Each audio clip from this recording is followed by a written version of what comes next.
This Lent, we are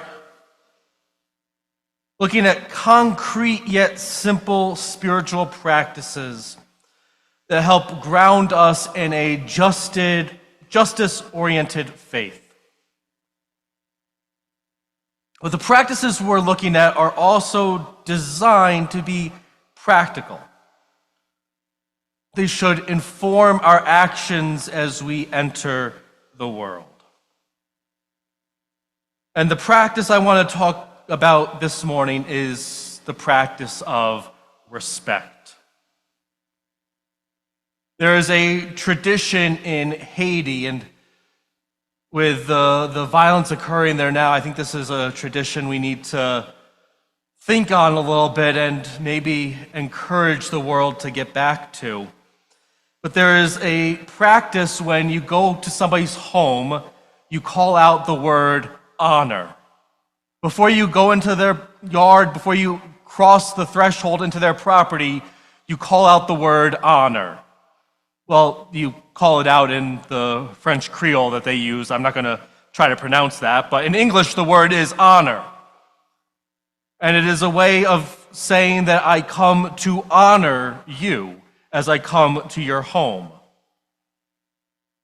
It recognizes that the person living there has agency. The person living there has rights. The response, if you are to be welcomed in, is to call back respect. Telling the person that is coming in that it is expected that they will show respect. Due regard for another's feelings, wishes, rights. That call back and forth of honor and respect slows things down a little bit. But it also says something profound. It says that both parties in this interaction are bearers of the image of God,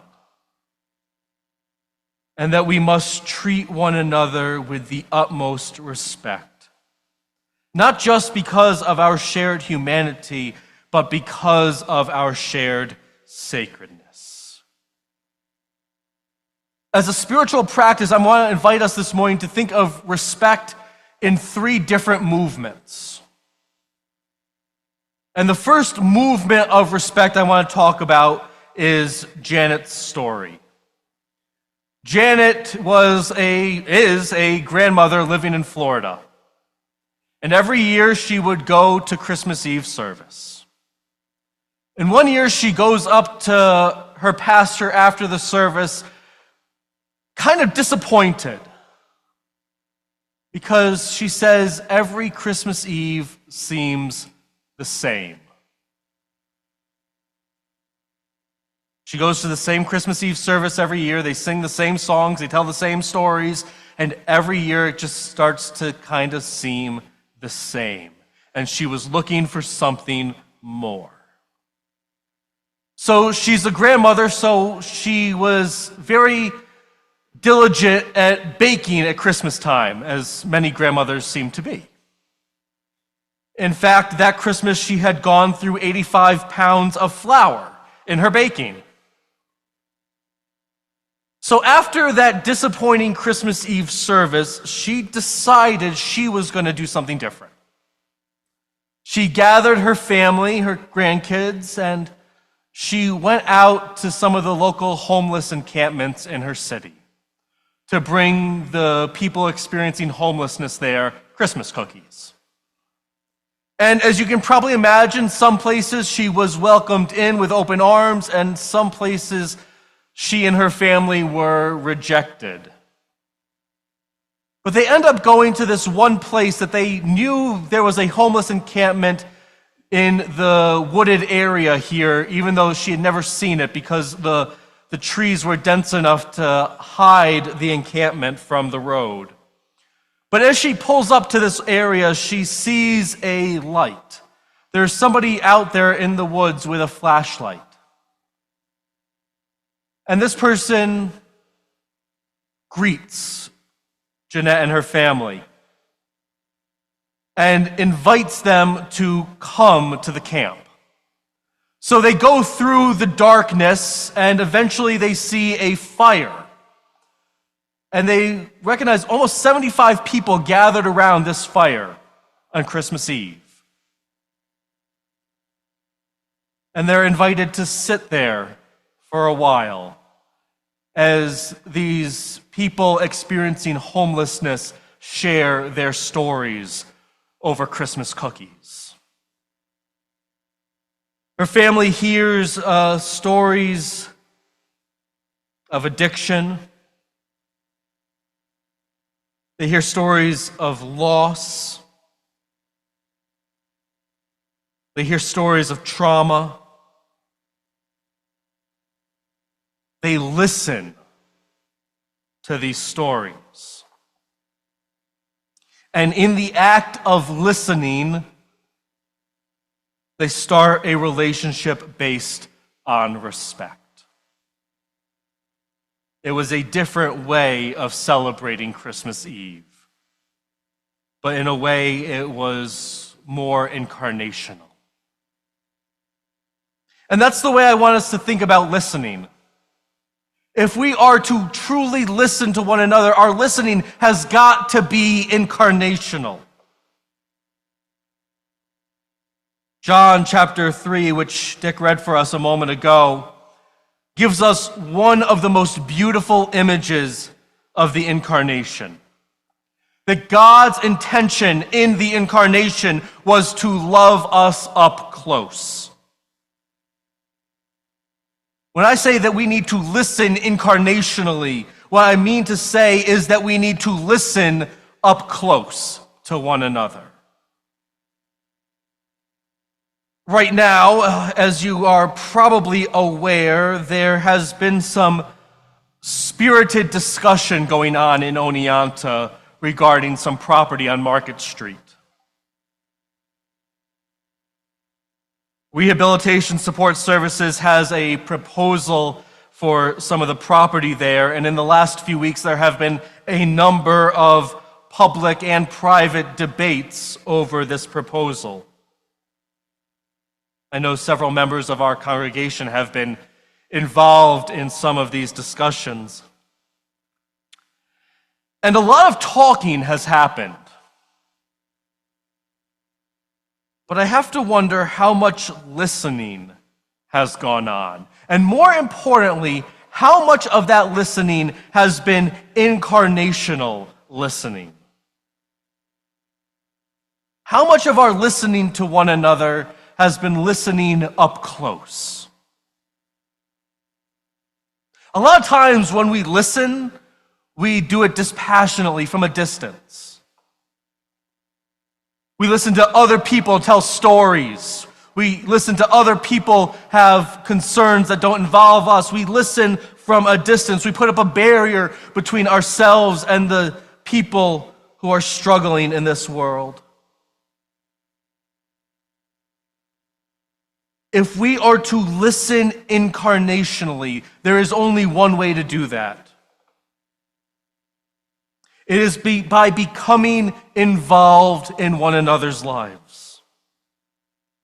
It is by crossing the barriers that we put up between ourselves and others. It is by crossing the barriers that are institutionalized in our world. It is by crossing barriers and getting into other people's lives who otherwise would have been strangers to us.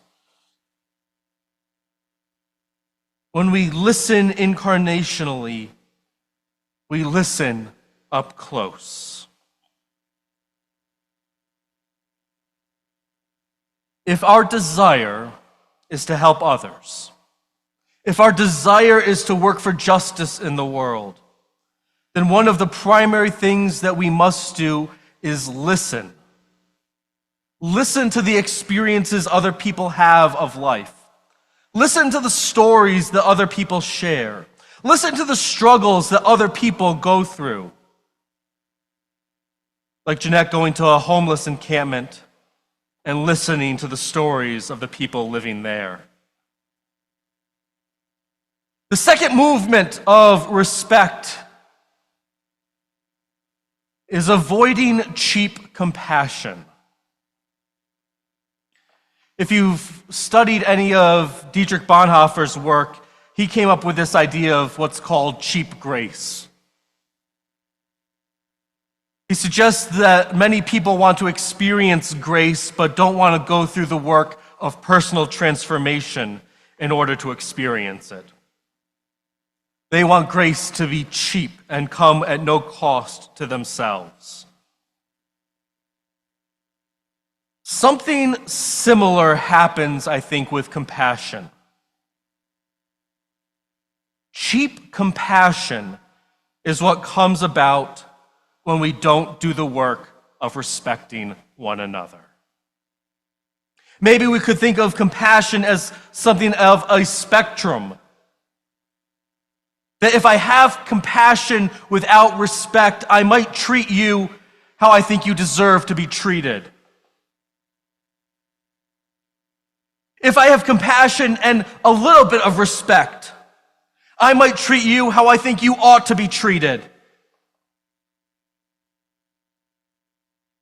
But if I have compassion informed by deep respect, I might learn to treat you the way you desire to be treated.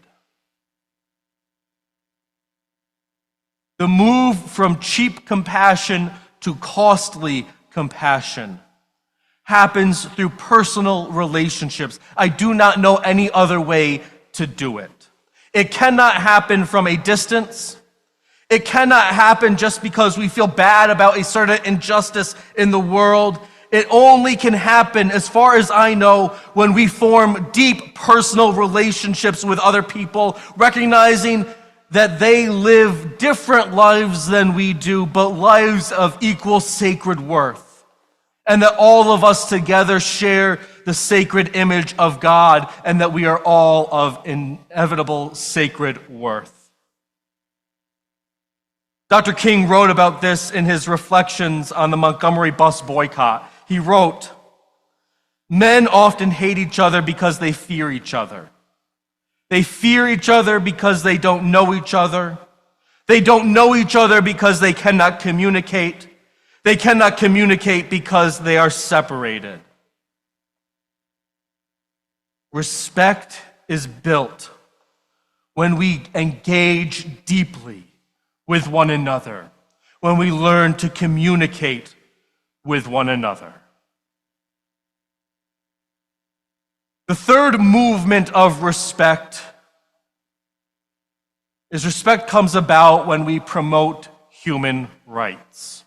The first two movements, listening and avoiding cheap compassion, those are done one-on-one as we build communities of compassion with one another. The third movement, maybe we could call this macro respect. It comes about when we build a society that promotes human rights.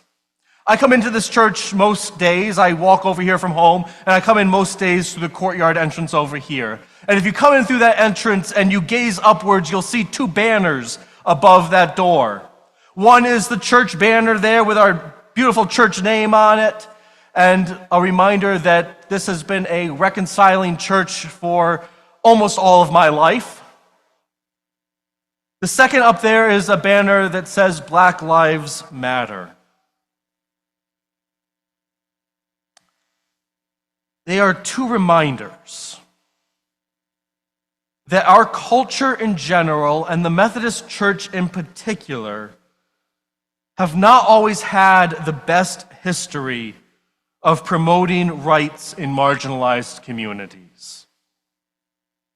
But they're also a reminder that the mission of this church is to change that. That we as a church are striving to rise above our past.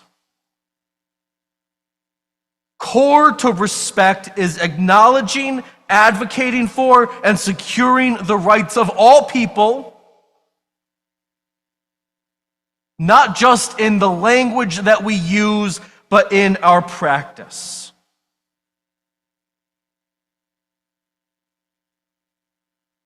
if the first two movements of respect are done as individuals, building relationships through listening and partnering and compassion, this last movement of respect is done in society. It is creating respect in the very systems and institutions that organize our society. Now,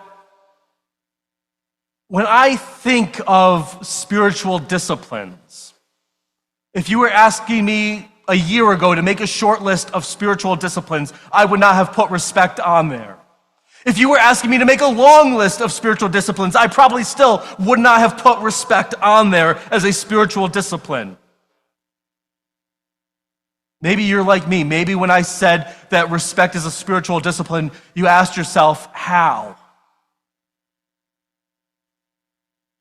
But maybe we should get better at thinking about respect as a spiritual practice. A spiritual practice is something that connects us with God. But a spiritual practice is also something that connects us to the sacredness of one another. If we are to develop deep and meaningful connections with one another, respect has got to be central to it.